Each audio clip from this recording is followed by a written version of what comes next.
Q exercise number 12. Here comes the first sentence, the first question.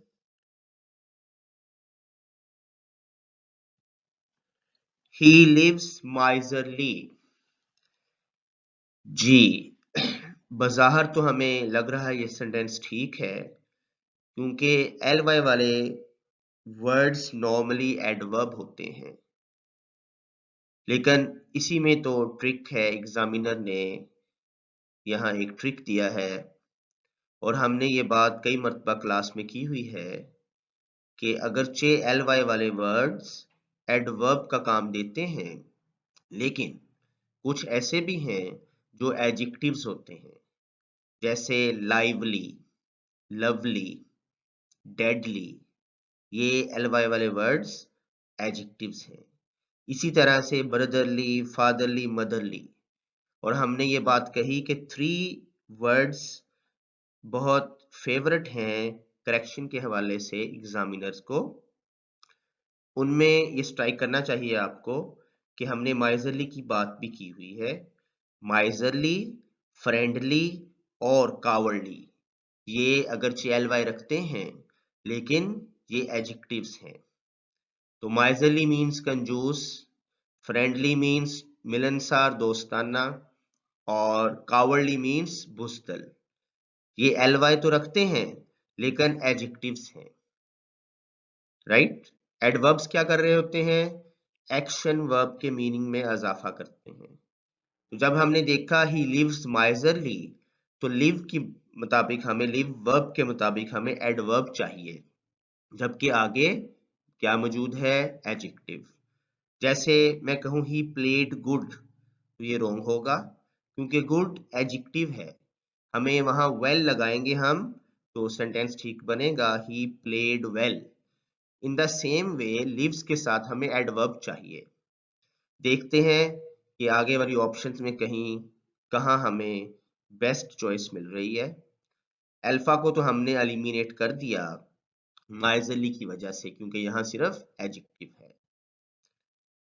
Beta option में आए तो इन a miserly manner. अब ये हमें कुछ ठीक लग रहा है, उसकी वजह कि यहाँ एडवर्बियल फ्रेज आ गई है। वो ऐसे रहता है, किस तरह से रहता है? इन अ माइजरली मैनर, एक कंजूसाना अंदाज में, यानी एक कंजूस की तरह वो रहता है। तो ये बज़ाहिर ठीक है, क्योंकि ऊपर एडजेक्टिव है, यहाँ एडवर्ब हमें मिल गया है। एक वर्ड तो नहीं, एडवर्ब पूरी की पूरी फ्रेज इन से लेकर मैनर तक, ये चारों मिलकर एक एडवर्बियल फ्रेज का इन्होंने काम दिया है। तो यहाँ तक तो ये सेंटेंस हमें ठीक लग रहा है। अल्फा को एलिमिनेट कर दिया है, बीटा हमारे पास है। चार्ली में चलते हैं। He lives a miser. अब माइजर के साथ ए लगाने से अब ये नाउन बन गया है। माइजर नाउन है, माइजरली एडजेक्टिव है। इनका एडवर्ब एक वर्ड से नहीं होता, इनके एडवर्ब के लिए फ्रेज बनानी पड़ती है, जैसे ये इन अ माइजरली मैनर है या लाइक अ माइजर है। या तो ये सेंटेंस ठीक होगा लाइक अ माइजर से या इन अ माइजरली मैनर से। अकेला माइजरली इसे ठीक नहीं करेगा। ही लिव्स अ माइजर में अब लाइक मिसिंग है, इसलिए चार्ली को भी हमने एलिमिनेट कर दिया। डेल्टा में आए, ही लिव्स अ माइजर मैनर। यहाँ एक तो लिव एस नहीं मौजूद, और साथ इन भी नहीं और एल भी नहीं, यानी यहाँ बहुत सारी मिस्टेक्स हैं डेल्टा में। या तो इसे होना चाहिए था he lives in a miserly manner, या ही लिव्स लाइक अ माइजर। एक और ऑप्शन से भी सेंटेंस ठीक हो सकता है, वो क्या है? He lives as a miser lives. बल्कि क्योंकि एज अब हमने लगाया तो हमें लिव्स, यानी चलें, ये तो एक आगे की डिस्कशन है कि कब लाइक यूज करेंगे, कब एज यूज करेंगे। मुख्तसरन लाइक प्रेपोजिशन है, तो इसके साथ हमने अ माइजर नाउन यूज कर लिया। एज यूज करेंगे तो हमने इसे कंजंक्शन के तौर पर यूज करना है, फिर हमें पूरी आगे क्लॉज देनी होती है। He lives as a miser lives. Normally आपसे ये दो बातें पूछी जाएंगी, या तो लाइक अ माइजर होगा वहां, या फिर इन अ माइजरली मैनर होगा। तो यहाँ हमें इन अ माइजरली मैनर मिल रहा है, ये सेंटेंस हमारा ठीक हो गया। अगर यहाँ लाई का माइजर होता चार्ली में तो ये भी ठीक हो जाना था। इसका मतलब बीटा को हम लॉक कर रहे हैं, he lives in a miserly manner. Hopefully it's okay.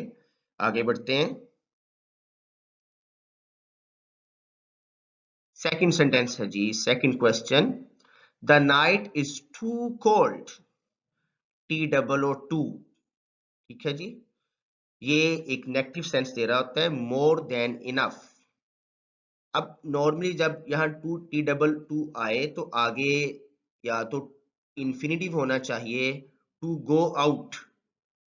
ठीक है जी, कोई ऐसी बात होनी चाहिए, या कॉन्टेक्स्ट में पहले से बात चल रही है तो हमने कह दिया जी the night is too cold. उसमें अंडरस्टूड बात है कि ये काम हम नहीं कर सकते क्योंकि रात बहुत ज्यादा सर्द है, हम बाहर नहीं जा सकते, घूम फिर नहीं सकते, ओपन एरिया में नहीं बैठ सकते। वो कॉन्टेक्स्ट में बात क्लियर होती है। सिंपल सेंटेंस में the night is too cold से मुराद है हद से ज्यादा, मोर देन इनफ। मीनिंग वही बनता है। आगे देखते हैं क्या है बीटा में। The night is very too cold. ये वेरी और टू इकट्ठे इस्तेमाल नहीं होते, इस तरह से ये एलिमिनेटेड। फिर चार्ली में आए तो चार्ली में पता चला the night is very cold. ठीक है जी, बहुत सर्द है। ये टू और वेरी, ऊपर वाला टू और नीचे वाला वेरी, ये किस लिहाज से डिफरेंट है? टू में है मोर देन इनफ और वेरी पॉजिटिव सेंस में है, टू नेगेटिव सेंस में है। टू कोल्ड है हद से ज्यादा सर्द है, जबकि वेरी कोल्ड है बहुत सर्द है। वेरी बेरेबल है, टू अनबेरेबल है। टू काबिले बर्दाश्त नहीं है, वेरी काबिले बर्दाश्त है। अब कॉन्टेक्स्ट में कोई बात क्लियर नहीं है यहाँ कि या तो TOO आना चाहिए या वेरी आना चाहिए, इसलिए डेल्टा में जाएंगे और फिर देखते हैं कि बेस्ट ऑप्शन क्या है। The night is cold too very, ये तो वैसे ही माइंडसेट में है कि ये तो बिल्कुल ही ऑकवर्ड सा स्ट्रक्चर है, कोल्ड टू वेरी। टू और वेरी भी इस्तेमाल हुए और उनकी प्लेसमेंट भी डिफरेंट है, तो डेल्टा भी एलिमिनेट कर दिया। इसका मतलब या तो अल्फा ऑप्शन ठीक है या चार्ली ठीक है। अब चूंकि वैसे इन जनरल देखा जाए तो दोनों ठीक हो सकते हैं, लेकिन चूंकि यहाँ कोई कॉन्टेक्स्ट नहीं है कि to go out, right, to sit in the lawn, ऐसी कोई बात नहीं है, तो इसका मतलब हमें वेर एबली इसको पॉजिटिव सेंस में लेना है और हम यहाँ वेरी यूज करेंगे। The night is very cold, this is the right option. अगर यहाँ ऐसे बात होती the night is too cold to go out, फिर हम वेरी कोल्ड को इस्तेमाल नहीं कर सकते थे क्योंकि नेगेटिव शेड था, फिर हमने टू कोल्ड वाले शेड को चूज करना था। तो इन टू ऑप्शंस में जो हमारे पास सामने हैं, इस सिनेरियो में, इस गिवन फ्रेमवर्क में हमें वेरी कोल्ड चाहिए क्योंकि यहाँ नाखुशगवार वाली कोई सेंस नहीं है। ठीक है, इसलिए Charlie is the right option.